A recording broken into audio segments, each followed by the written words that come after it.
Welcome back to Movie Recaps. Today I will show you an action, thriller, horror film from 2021, titled Blood Red Sky.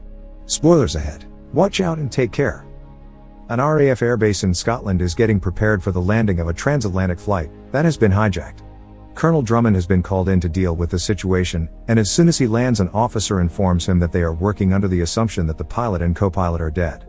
He has the information that there is at least one person on board the plane who is on the German terrorist watch list. As Drummond walks into the control center, an officer communicates with the plane, explaining how they should land while another officer observes their approach. The plane lands a little rough, then Drummond asks his men for a visual and contacts the plane asking about the situation on board when movement suddenly appears near one of the doors. A parachute drops down from it and the soldiers see a boy climbing down, then is approached by two RAF trucks ordered by Drummond to get him out of there. They see a new subject in the cockpit and Drummond radios him, saying that they will open fire if he moves, instructing him to climb into the pilot's seat and slowly raise his hands. The man asks to be let out of the plane so he can explain everything to them, insisting that he's not a terrorist. Later, Drummond sends his translator to talk to the boy, Elias, who's being examined by a doctor. She doesn't learn anything from him because he's in shock. We go back a day earlier in a hotel room and see Elias's mother, Nadia, in the bathroom getting ready for the flight. Later, she talks to her doctor in New York, where she and Elias will be traveling for the treatment of her mysterious illness. Elias calls Nadia to tell her that he checked their luggage, and later she arrives at the airport at night, greets her son, then they pass through airport security and proceed to the waiting room where she leaves Elias and goes to the bathroom before their flight. Nadia opens her medicine bag and preps a syringe with her medicine, then drinks from a bottle, instantly feeling the effects of the drink, then she injects herself with the syringe. Farid is on the phone in the waiting room when Elias begins talking to him. They have a fun chat, and then Farid asks him where his mother is. Nadia soon arrives and later they can be seen going inside the plane and taking their seats. Meanwhile, the main stewardess enters through the cockpit and asks the pilot and co-pilot Bastian if they'd like some coffee. She goes to the stewardess's station on board to get it and asks 8-Ball to take care of a sexist passenger in first class for her. The plane finally takes off from Germany and is headed to the US. After a few hours, Nadia returns to her seat from the bathroom and she writes something down in her notebook, finding a photo from her and her husband inside. She remembers him fondly in a sequence of events that starts benignly, and ends up with them and their baby being stranded in the middle of nowhere. Her husband leaves to find help and Nadia stays back with the baby.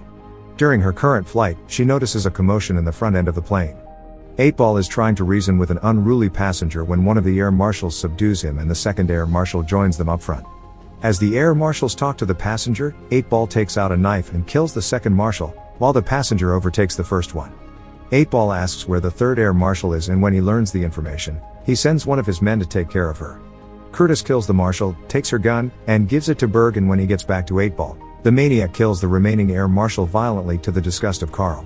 Nadia senses something is happening. Suddenly, 8-Ball walks back to the passengers and tells them to remain seated while he flings a gun at them. His conspirators join him and make everybody go into the back of the plane. Berg goes to the cockpit and knocks on the door when Bastian opens it for him and tells him that he killed the pilot. They open the hatch and throw him down into the other level of the plane, then Berg makes an announcement to the passengers that they have taken over and orders the passengers to put their hands on the seat in front of them. The bearded guy Yuri finds the black box and reprograms it, then tells Berg about it in the cockpit. The co-pilot turns the plane. Elias gets scared for his mom even though she tells him not to worry, but he checks the plane schematics and tells her where she can hide from the sunlight. Curtis gets Farid to get up and move to the front of the plane, while Carl tries to calm 8-Ball and Elias escapes from his seat. Nadia goes after Elias and 8-Ball after them, then he still shoots her in front of Elias. He grabs the boy and Carl puts him back in his seat, telling him to stay there. Berg meets Curtis halfway to the back and Curtis tells him what happened. Berg approaches 8-Ball and tells him that if he does something like that again he'll kill him, but he still uses Nadia's death as an example to the other passengers. In a flashback, we go back to the car where Nadia is waiting with her baby for her husband to get help back to them. After waiting for a while, she leaves the car and walks into the woods, following in her husband's footsteps. Nadia comes upon an abandoned house and thinks she'll find him there. Inside of the house she sees blood on the floor and follows a line of it down toward the basement when a vampire comes out of nowhere and chases her down. She locks herself in the basement where she finds her husband dead. The creature tries to come in through a window and Nadia goes to fight it off, but it bites her before it gets killed by the sunlight. She wakes up in the plane, alive. Nadia hears dogs in the hold and drops down into it through a hatch. Meanwhile, Berg forces Farid and two other men into reading a terrorist-sounding message. Back in the hold, Nadia hides under a car as Curtis and Yuri come down looking for tools to build a bomb. Yuri sets it up as Nadia gets to one of the dogs and feasts on it. The dog makes enough noises to piss off Yuri and make him come back to find Nadia hiding behind a car, who then attacks him and kills him. Simultaneously, Farid gets back to the other passengers and heads straight to Elias, sitting down next to him. Nadia begins to change into her vampire form rapidly, feeling her teeth coming in, so she finds the medicine and gets ready to inject it when she hears Berg call Yuri, telling him that there are 10 minutes to the jump. Nadia goes back to Yuri's body and drinks his blood, speeding up her transformation. Then she walks back to the other part of the plane. The hijackers lie to the passengers that they will set off a nerve gas if they move from their seats. Then they proceed to the hold, where they find Yuri with a dog next to him, which Nadia has set loose to look like it killed him. She gets in the back of the plane to get Elias, freaking out the other passengers that she'll set off the gas. Nadia and Elias go to the cockpit, where they discover that the pilots have left, so she comes back to the passengers and asks for someone that can fly a plane. One of the men says that he can do it and goes with Nadia, as Farid tells the other passengers about what he read in the statement. Nadia and the guy go to the cockpit, and she locks the doors before Farid can join them there. In the meantime, the hijackers get into their scuba gear and are ready to jump, while Berg communicates with the man that will pick them up from the ocean. Nadia continues to transform in the cockpit, worrying Elias, when the guy realizes that they're on autopilot. She sees the hijackers on the security monitors and tells him to wait for them to jump before he turns it off. 8-Ball has figured out that she isn't dead and comes back to the plane with Berg, looking for her. One of the passengers tells them that she's in the cockpit, so they go there and ask her to open the door. Nadia tells the man to turn the plane around toward the US again, even though he tells her they're closer to Europe. He's scared of her, so he obliges her command, and when the hijackers notice the plane turning, Berg threatens to kill a passenger. He shoots him and tells Nadia that they'll keep killing others until she opens the door, then tells 8-Ball to get him another one. The psychopath finds a little girl and brings her to Berg, who shows her to Nadia. He begins the countdown, and before he can shoot the girl, Nadia jumps out of the cockpit and attacks him, biting straight into his neck, scaring the hell out of Bastian and the others. The guy in the cockpit shuts and locks the door again with Elias inside. Nadia finishes drinking Berg's blood and then goes after the rest of them, who run back to the hold. Berg begins changing, and when she hears it, Nadia goes back to kill him, with 8-Ball seeing it all happen. She goes back to the door and tells Elias not to open it because he's safer there, then goes into the lavatory and sees how much her transformation has progressed. 8-Ball asks to see her bag and comes back down to the other hijackers reading from her notebook. He says that she's a vampire, but since Carl didn't see what happened, he doesn't believe the rest when they tell him what Nadia did. Carl is too caught up with how maniacal 8-Ball is, who shows the others a UV light to hurt Nadia. She injects herself with the medicine and goes into another flashback. Nadia tries to take care of Elias as a baby, while also feeding herself. As the baby keeps crying, she hisses at it, but then goes to the bathroom to rip her fangs out so she doesn't hurt him. One day, Nadia goes back to the house where she got turned, when the father of the vampire that made her shows up.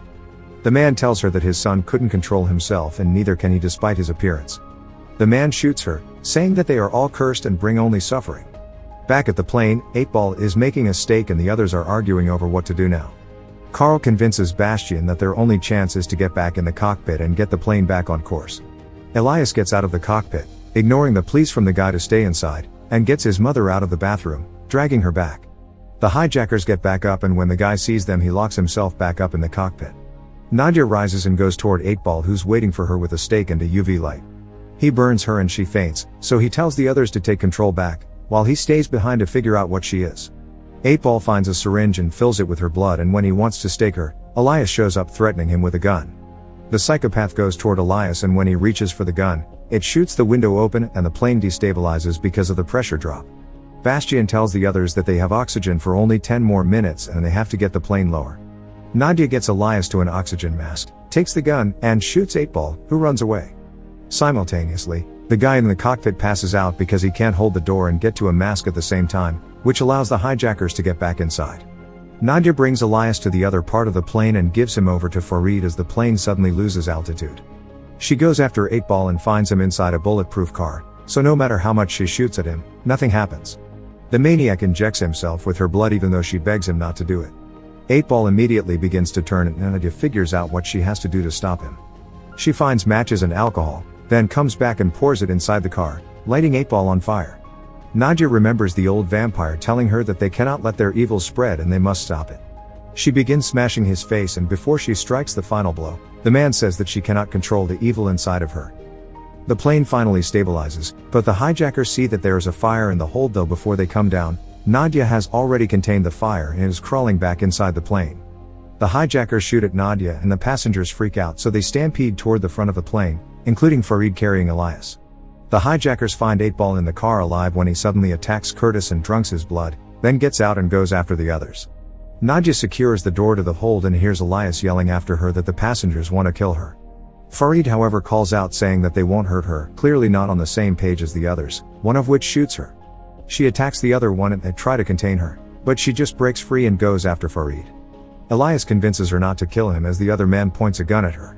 Nadia hears the other vampires in the hold and says that they can't let them come back on board, so she runs down and tries to contain 8-Ball behind a door. Farid runs to her aid and gets bitten by 8-Ball, who gets shot by the other guy when he pushes through the door. Nadia chops off Farid's hand to stop the spread to the rest of his body while Curtis, now fully turned, tries to get back into the plane from below. Nadia manages to put him and 8-Ball back down, saving the stewardess from becoming vampire grub. After that, she goes back to the passengers and finds Bastian, while Farid reassures them that she's on their side. Nadia takes him back to the cockpit where he tells her that they have to find the nearest airport to land because they are running low on fuel. Farid and Elias convince her to go below the cockpit where it's dark as he stays behind with Bastian. The moment that the pilot gets a signal from the nearby RAF airbase, he tells them that they have been hijacked, but that they were able to overpower the hijackers and lock them in the cargo hold. Meanwhile, Elias goes up to look for his mother's medicine while the passengers hear the vampires rampaging in the hold. One of the hurt passengers decides to go down to the vampires because he's dying and releases 8-Ball, asking to be bitten. 8-Ball just storms past him and attacks the other passengers. Nadia and Farid see that the airplane has turned into complete pandemonium as the other passengers flock to the cockpit doors, trying to get in. Bastian doesn't allow them to open the door and Nadia realizes that they shouldn't land the plane because the vampires would get out. Farid thinks that they should land the plane and then blow it up remotely, so they go to the fuel tank to set up the explosive and realize that they have a detonator but no timer. Nadia volunteers to blow up the plane manually when all of them get out of the plane and explains to Elias that it must be done. The boy isn't interested in leaving his mother to die, so he runs down into the hold to find the hijacker's timer, protecting himself with a UV light. The vampires in the hold go after Elias, but he manages to dodge all of them. Elias finds the right tool and starts coming back to the cockpit when the vampires attack him and he drops the light. Nadia sees what is happening from the cockpit and decides to help Elias. She asks Bastian if the airplane is on the right track and he tells her that it's on autopilot, explaining that with traffic control anyone can land the plane at this point. Nadia turns to Farid and makes him promise that he will take care of her son, then feeds on Bastian, knowing that it will make her transformation final. Elias gets attacked by the other vampires when 8-Ball hears him scream and claims him for himself. Before he can get to the boy, Nadia attacks him and the two vampires fight in the hold. 8-Ball bites into her when Elias gets the idea to blow out the hold door so his mother can push 8-Ball out of there. Meanwhile, Farid sees that the boy is left alone in the hold with his mother, when 8-Ball crawls back inside the plane and goes after the boy. Farid turns off the autopilot and turns the plane sideways, killing 8-Ball by exposing him to the sunlight. Elias feeds his mother his own blood and she wakes up, barely controlling herself not to feed on him more. She pushes him away and crawls back into the hold. Back in the RAF base, Elias asks the translator about Farid and begs her to get him out, but the racist tells him that no matter what Farid has told him that he's one of the bad guys. Elias tells her that they have to save him from the vampires before the sun goes down. They sedate the boy and Drummond gets back to control. He orders his officers to wait while the vampires on the plane feed of the remaining bodies. The army keeps talking to Farid and tries to convince him to hand himself over, not understanding what is happening, nor listening to his pleas. They finally shoot him down and get to the plane, coming inside and taking him out before he can blow it up. The soldiers get inside the plane unaware of what is waiting for them there. As the boy gets driven to a hospital, Elias manages to sedate the paramedic with the sedative that was meant for him. He grabs his teddy bear and jumps out, running toward the plane. The soldiers get attacked by the vampires, not listening to what Farid is telling them. Moments later, he sees Elias from the back of the truck, but the boy doesn't hear him call for him. When Elias reaches the plane, he sees his mom feed on a soldier and calls for her. When he realizes that she's not really his mom anymore, Elias blows up the plane, to the surprise of Drummond and his men. With his final strength, Farid finds Elias next to the rubble and they embrace. Make sure to subscribe and turn on notifications so you can watch more videos like this. Thanks for watching.